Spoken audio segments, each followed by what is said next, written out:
Assalamualaikum warahmatullahi wabarakatuh. Kejadian ini terjadi sekitar tahun 2009 di sebuah desa yang terletak di Jawa Timur.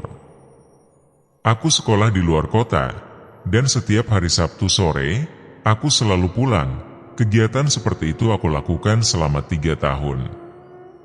Sore itu sepulang dari sekolah, aku mengemasi pakaian kotorku untuk dibawa pulang. Setelah menempuh kurang lebih 1 jam perjalanan, sampailah aku di desaku. Aku punya banyak teman yang tinggal di desa. Setiap hari Sabtu malam, aku selalu berkumpul dan ngopi bersama teman-temanku di desa. Malam itu, aku berkumpul di sebuah pertigaan desa. Terlihat malam itu para remaja sudah berkumpul di sana, dan di sana juga ada kakak sepupuku. Pertigaan itu memang sudah biasa dipakai anak-anak untuk berkumpul, karena di situ juga terdapat sebuah warung kopi. Sepinya malam itu tidak terasa, karena kami terlalu asyik memainkan gitar di tengah-tengah pertigaan, dengan beralaskan karpet sambil menikmati kopi. Ketika sedang asyik menyanyikan lagu jadul, tiba-tiba, dari arah utara aku melihat ada seekor anjing, yang sedang berjalan menuju ke arah kami. Melihat keberadaan anjing itu, aku pun memberitahu yang lain, dan spontan, mereka yang ada di situ langsung melihat ke arah anjing yang kumaksud. Mereka semua terlihat kaget, karena sejak dulu, di desa ini tidak pernah ada warga yang memelihara anjing. Anjing itu terus berjalan ke arah kami, dan tidak lama kemudian, anjing itu berbelok masuk ke dalam gang rumah warga yang cukup sempit. Karena penasaran, aku dan beberapa orang lainnya berlari mengejar anjing tersebut, hingga mengikutinya masuk ke dalam gang di antara rumah warga. Tapi pas kami sampai di gang tersebut, tiba-tiba anjing tadi sudah tidak ada. Kami berpikir, mungkin anjing itu sudah lari entah kemana, dan kami beranggapan kalau mungkin itu adalah dari desa sebelah. Kami kembali ke tempat tongkrongan, dan lanjut menyanyikan lagu jadul sambil menikmati kopi. Karena malam itu semakin larut, aku berencana untuk pulang, dan meninggalkan mereka yang masih asyik nongkrong di pertigaan. Hari Sabtu berikutnya, aku pulang karena ada libur yang cukup lama. Setelah 1 minggu kemarin aku bergelut dengan soal ujian.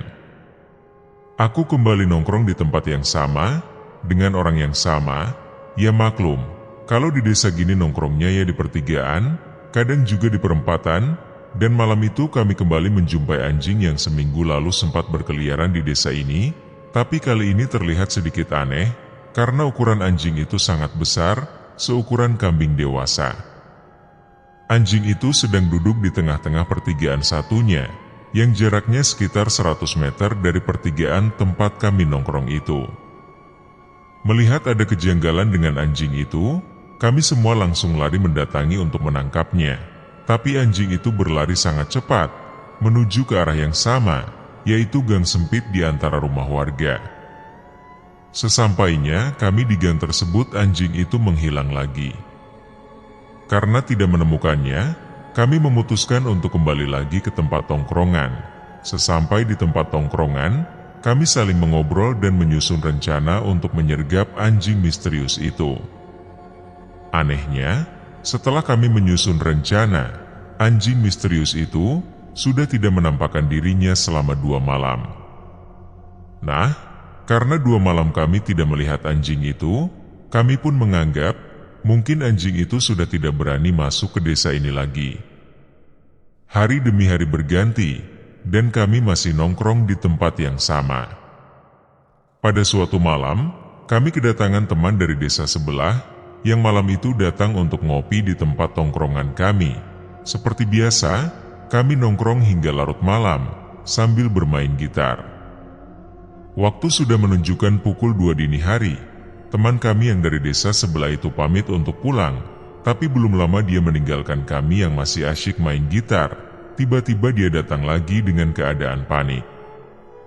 Kakak sepupuku yang biasa ku sebut Arif bertanya, "Kenapa balik lagi, bro?" "Gila, di sana ada anjing gede banget, seukuran anak sapi," jawabnya dengan panik. Serius? Di mana emang? Tanya Arif. Itu di depan musola, di bawah pohon tewel, jawabnya dengan keadaan yang sama. Di tengah-tengah desa itu memang terdapat sebuah musola kecil dan pohon tewel di depannya. Tewel itu sejenis nangka, tapi ukurannya lebih kecil dan buahnya bisa digunakan untuk sayur.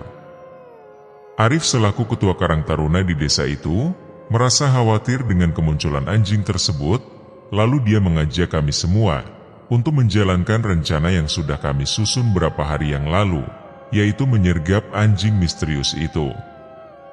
Dia mengajakku untuk ikut bersembunyi di muara gang, tempat biasa anjing itu menghilang, kemudian 2 orang lagi menunggu di ujung gang tersebut, sementara yang lain diminta untuk berjalan ke musola yang terdapat anjing misterius tadi. Semua rencana sudah siap, beberapa orang berjalan menuju ke musola tersebut. Sesampainya di sana ternyata benar, mereka melihat sosok anjing yang besarnya seukuran anak sapi itu sedang duduk tenang di bawah pohon tewel. Melihat kedatangan mereka, anjing itu langsung lari dengan cepat. Sepertinya anjing itu berbobot sangat berat, karena terdengar jelas suara langkah kakinya ketika berlari. Mereka pun langsung mengejarnya. Dan seperti biasa, anjing itu berlari masuk ke dalam gang yang biasanya ia menghilang. Rencana berjalan dengan mulus, melihat anjing itu masuk ke dalam gang, aku dan Arif mengikutinya ke gang tersebut, sedangkan di ujung gang sudah ada 2 orang yang siap untuk menghadang. Ketika kami semua sudah siap untuk menyergap, tiba-tiba anjing itu tidak terlihat. Gang itu sangat gelap. Arif kemudian menyalakan senternya untuk mencari keberadaan anjing tersebut, tapi saat itu kami tidak melihat keberadaan anjing itu. Dia menghilang lagi entah kemana, padahal tadi terlihat jelas kalau dia masuk ke dalam gang ini. 2 orang yang siap menghadang di ujung gang itu juga tidak melihat anjing itu lari keluar gang.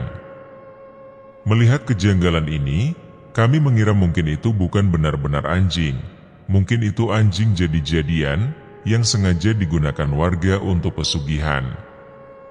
Ada salah seorang warga yang kami curigai karena tempat menghilangnya anjing tersebut tepat di dekat gang rumah orang itu, tapi kami tidak berani mengambil kesimpulan karena takut dibilang fitnah. Keesokan harinya, Arif mengajakku untuk melaporkan hal ini pada Bapak Kepala Desa. Kami menceritakan semua tentang anjing yang tiba-tiba muncul dan menghilang secara misterius itu.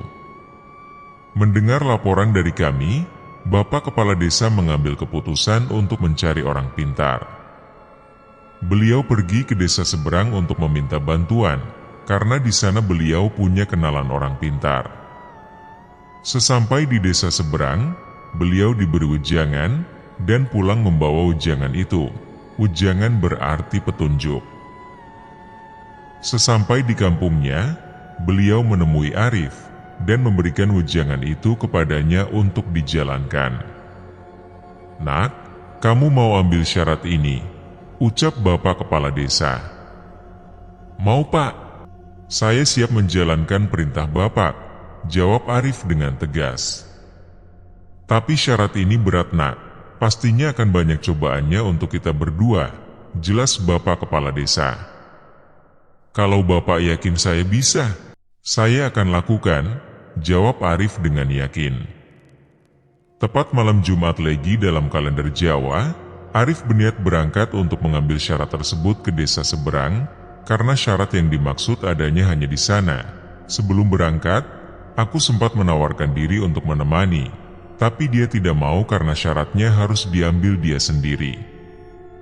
Sekitar habis maghrib, sebelum berangkat tiba-tiba terdengar berita dari speaker masjid, kalau ibu dari Bapak Kepala Desa meninggal dunia. Ini sudah merupakan halangan pertama yang dialami Arif. Mendengar berita itu, Arif segera datang ke rumah Bapak Kepala Desa dan bertanya, "Gimana nih Pak? Jadi berangkat nggak?" "Tetap berangkat Nak, demi keamanan desa, yang mengurus jenazah biar warga kampung lainnya saja," jawab Bapak Kepala Desa. Mendengar jawaban Bapak Kepala Desa, Arif bergegas berangkat dengan mengendarai motor jadulnya seorang diri. Di pertengahan jalan, tepatnya di tengah hutan, tiba-tiba ban motornya Arif bocor, lalu Arif menuntun motornya kembali ke kampung yang sebelumnya dia lewati untuk mencari tukang tambal ban, dan syukurlah, malam itu masih ada tukang tambal ban yang masih buka. Setelah sudah selesai memperbaiki motornya, Arif lanjut berkendara hingga sampai di tempat yang ditujunya. Setelah dia mendapatkan syarat yang berupa tanah lembut, dia kembali pulang dan menggenggam tanah itu sepanjang jalan. Aku tidak tahu itu tanah apa. Menurut cerita dari Arif, syaratnya tanah itu harus digenggam hingga sampai di rumah. Di tengah perjalanan pulang, Arif mengalami gangguan lagi. Ban motornya meletus, tepat di tempat bannya bocor ketika dia berangkat tadi. Karena memang sudah meletus dan tidak bisa ditambal, terpaksa Arif menuntun motornya sambil menggenggam tanah itu sampai ke rumah. Sesampainya di rumah, dia memberikannya pada kepala desa, dan beliau meminta agar tanah ini disebarkan di tempat yang biasa dilewati anjing misterius itu. Malam berikutnya, Arif mengajakku dan satu orang lagi untuk menyebarkan tanah itu. Sebut saja satu orang itu adalah Irfan. Kami bertiga berjalan keliling kampung, sambil menaburkan tanah itu di tempat yang biasanya kami melihat anjing misterius itu. Termasuk di pertigaan sebelah, di bawah pohon tewel depan mushola, di dalam gang sempit, dan di halaman sekolahan, karena sekolahan itu terletak di ujung gang, biasa anjing misterius itu menghilang. Setelah selesai, kami berdua pergi ke tempat biasa kami nongkrong. Malam itu, Arif merasa penasaran dengan hasil yang sudah kami lakukan tadi. Dia mengajakku dan Irfan untuk pergi ke sekolahan. Selain tempatnya luas, di sana juga lebih sepi. Setelah sampai halaman sekolah, kami duduk berjajar di tengah halaman sekolahan, sambil menghisap sebatang rokok. Nah, belum sampai rokok yang kami hisap ini habis, tiba-tiba kami mendengar ada suara ledakan yang sangat keras, seperti suara petasan, dan suara itu bersumber dari arah pojok selatan sekolahan. Mendengar suara itu, spontan kami semua kaget dan menoleh ke arah sumber suara itu. Ketika kami menoleh, tiba-tiba aku melihat ada sosok putih yang melintas cepat, menuju ke arah pojokan sebelah utara sekolahan. Sesampainya sosok putih itu di pojokan sebelah utara, kami mendengar lagi suara ledakan yang sangat keras dari sana. Lalu sosok putih itu melintas lagi dengan cepat ke arah pojokan sebelah barat. Sesampainya di sana juga, suara ledakan itu terdengar lagi dan kali ini lebih keras. Setelah suara ledakan yang ketiga itu, tiba-tiba kami mendengar ada suara orang sedang merintih kesakitan dari arah di mana ledakan terakhir kami dengar. Tidak lama kemudian, krek, pintu pagar sekolahan tiba-tiba bergerak pelan dan menutup dengan sendirinya. Melihat kejadian aneh itu, kami semua saling memandang, dan jujur saja, aku merasakan takut yang sangat luar biasa. Irfan mengajak kami untuk lari meninggalkan tempat ini karena takut, tapi Arif mencegah kami. Dia memegang erat tanganku dan Irfan. "Tenang, jangan takut, aku mau tahu apa yang selanjutnya terjadi," ucap Arif dengan gemetar, seraya tangannya memegang erat tanganku dan Irfan. Tidak lama kemudian, suara rintihan itu perlahan menghilang, yang membuat kami sedikit tenang, tapi tiba-tiba, sesuatu terjadi lagi, yang kami benar-benar ketakutan. Dari pojokan terakhir kali kami mendengar suara ledakan, terlihat ada kepulan asap kecil yang keluar dari dalam tanah, dan lama-kelamaan, asap itu semakin membesar, hingga membentuk sosok pocong yang sangat menyeramkan, dan pocong itu terlihat sedang bergerak-gerak seperti menahan sakit. Melihat sosok pocong itu, kami pun lari terbirit-birit melalui pintu belakang sekolahan. Kami tidak berani melewati pintu depan, karena pintu pagarnya sudah tertutup rapat dengan sendirinya. Setelah keluar dari sekolahan, kami segera menuju ke tempat biasa kami nongkrong, yaitu di pertigaan. Terlihat malam itu, suasana pertigaan sangat sepi. Mungkin karena ini sudah larut malam, sehingga anak-anak lain sudah pada pulang. Malam itu kami tidak ada yang berani pulang karena takut. Selain rumah kami berlawanan arah, kami takut sosok pocong tadi akan datang ke kamar tidur, hingga akhirnya kami memutuskan untuk tidur di mushola, sembari menunggu adzan subuh. Sampai di sini kami yakin, kalau anjing yang biasa kami temui di kampung ini adalah anjing jadi-jadian, dan mungkin sengaja digunakan warga untuk pesugihan, sedangkan sosok pocong itu merupakan wujud dari pelakunya. Beberapa hari kemudian setelah kejadian yang kami alami, kampung itu terasa aman. Lanjut beberapa malam berikutnya, anjing misterius itu sudah tidak terlihat lagi. Tapi, sekitar 1 minggu telah berlalu, sosok anjing misterius itu tiba-tiba muncul lagi di kampung. Bahkan kali ini lebih parah, dan semakin menjadi-jadi. Dari desas-desusnya banyak warga yang merasa kehilangan uang sedikit demi sedikit. Bahkan orang tuanya Arif pun mengalami kehilangan uang yang sudah disimpan di dalam lemari. Uang yang hilang itu tidak banyak, hanya per 5.000, 10.000, dan 20.000, tapi setiap hari, dan warga menyadarinya. Mendengar pengakuan dari warga, aku lalu berpikir, perasaan beberapa malam ini, anjing itu sudah tidak terlihat berkeliaran. Apa mungkin ada hewan lain yang ngepet? Malam itu, kami sedang nongkrong di tempat biasa, dan aku membicarakan hal itu kepada kakak sepupuku, yaitu Arif, sambil kami bermain gitar, ngopi, dan bercanda. Di tengah-tengah keasyikan itu, tiba-tiba ada teman kami yang dari kampung sebelah datang dan ikut nongkrong bersama. Sambil minum kopi, dia menanyakan tentang anjing misterius yang pernah dia lihat beberapa hari yang lalu. Kami pun menjelaskan, kalau anjing itu sudah tidak lagi terlihat berkeliaran di kampung ini, tapi kami tidak mengatakan kalau anjing itu adalah anjing jadi-jadian. Kurang lebih jam 2 dini hari, teman kami yang dari desa sebelah itu pamit pulang. Dia pulang dengan menggunakan motornya dan melewati mushola tengah kampung. Tidak lama kemudian, kejadian yang sama terulang lagi. Dia kembali dengan keadaan panik. Gila, di sana ada anjing itu lagi, ucapnya dengan panik. Mendengar itu, kami dan semua orang yang ada di situ berjalan menuju ke mushola tersebut, sambil membawa kayu milik warga yang dijemur di depan rumah. Tapi sesampainya kami semua di sana, anjing misterius itu tidak ada. Entah teman kami tadi hanya berhalusinasi, atau memang anjing itu sudah pergi. Mana bro? Gak ada kok, tanya Arif. Tadi di situ bro, gede banget dan hitam, jelasnya sambil menunjuk ke arah bawah pohon tewel.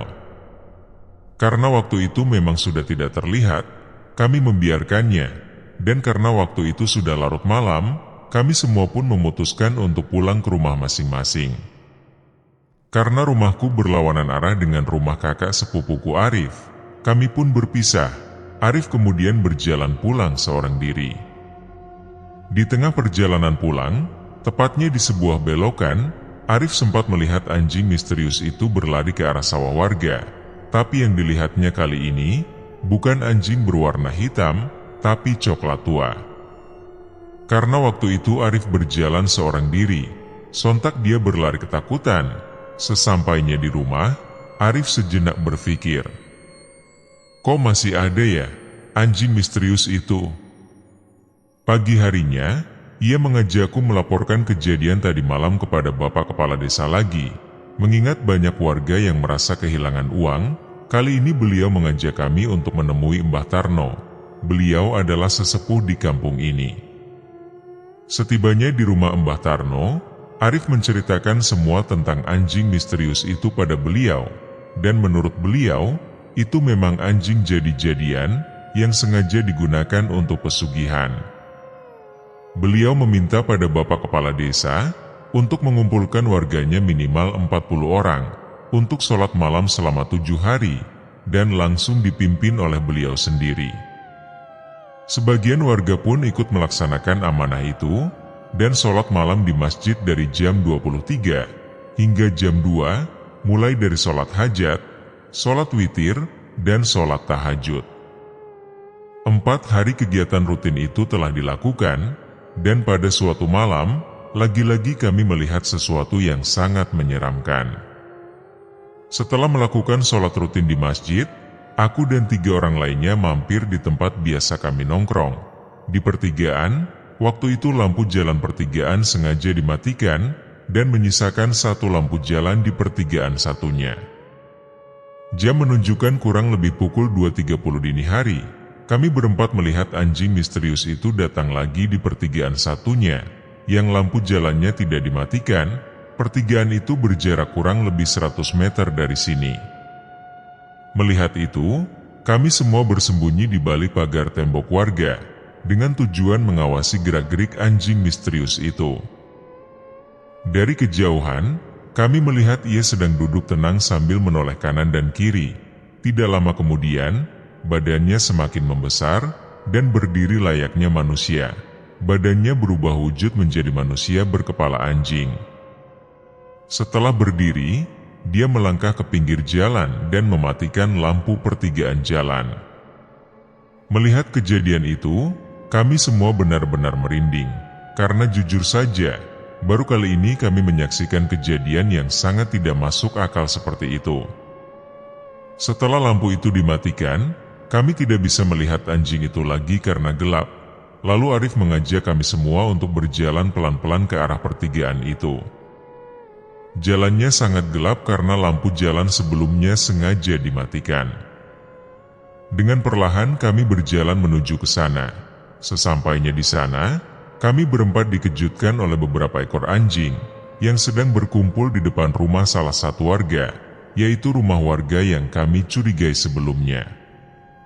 Kumpulan anjing itu berwarna coklat, hitam, belang, putih, dan sebagainya. Sekumpulan anjing itu sepertinya merasakan kedatangan kami, hingga akhirnya sekumpulan anjing itu bubar berlari ke berbagai arah. Melihat itu, kami semua kaget dan kala itu juga aku berpikir, apa mungkin pemilik rumah itu yang benar-benar menggunakan pesugihan? Tapi sekali lagi, karena takut dibilang fitnah, aku tidak mau menyimpulkannya dulu, begitupun dengan teman-temanku. Singkat cerita, malam itu tepat malam ke-7 kami melakukan sholat rutin di masjid. Setelah selesai sholat, Mbah Tarno selaku sesepuh di kampung itu meminta para jamaah untuk tidak pulang dulu dan mengajaknya membaca sholawat sambil berjalan mengitari kampung. Perjalanan mereka menjadi 4 titik karena tujuannya adalah ke setiap sudut pojok kampung. Mbah Tarno meminta para pemuda untuk berjalan di barisan depan, sedangkan mereka yang tua mengawalnya dari belakang. Sebelum berjalan, Mbah Tarno sempat berkata pada jamaah, "Ini nanti akan ada salah satu dari kita yang akan melihat kejadian besar yang sebelumnya belum pernah dilihat." Mereka mulai berjalan dari titik 1 hingga ke titik 4 sambil bersholawat. Sesampainya di titik 4, mereka berhenti dan Mbah Tarno mengambil segenggam tanah yang diinjaknya, kemudian ditiup. Setelah beliau meniup tanah itu, aku melihat kakak sepupuku Arif tercengang. Matanya melotot ke arah barat dan tanpa berkata apapun. Sekujur tubuhnya kaku, beberapa kali aku memanggilnya, tapi sepertinya dia tidak bisa mendengarku. Tidak lama setelah itu, kakak sepupuku Arif akhirnya meresponku, dan terlihat Mbah Tarno berjalan mendekati Arif sambil berkata, "Nak, sudah ya, kamu yang menjadi saksi kalau kampung ini sudah bersih dan aman." Setelah kegiatan malam itu selesai dilaksanakan, para jamaah pulang ke rumahnya masing-masing. Sambil berjalan pulang, aku bertanya pada kakak sepupuku Arif tentang kejadian yang membuatnya tercengang tadi. Katanya, tadi dia melihat ada air yang sangat besar bagaikan tsunami, dan akan menyapu bersih kampung ini sekaligus dirinya. Tapi ketika air sudah menyapu kampung itu, seketika Arif sadar, dan melihat di sekitar ternyata tidak ada apa-apa. Setelah malam itu, anjing misterius sudah tidak pernah muncul lagi di kampung kami, dan ternyata itu memang benar anjing jadi-jadian yang dipakai untuk pesugihan oleh warga setempat. Pelakunya memang sangat kuat. Konon katanya, ilmu hitam itu didapatkan dari sebuah gunung keramat di Jawa Timur. Sampai sekarang, pelakunya masih hidup, tapi anggota tubuhnya sudah tidak utuh akibat kejadian malam itu. Kami dan semua warga sengaja diam dan tidak menegur atau menanyakan hal itu pada pelakunya. Yang terpenting kami semua sudah tahu dan kampung kami sudah aman. Di sisi lain, si pelaku pesugihan itu mendapat akibat atas perbuatannya. Selesai. Wassalamualaikum warahmatullahi wabarakatuh.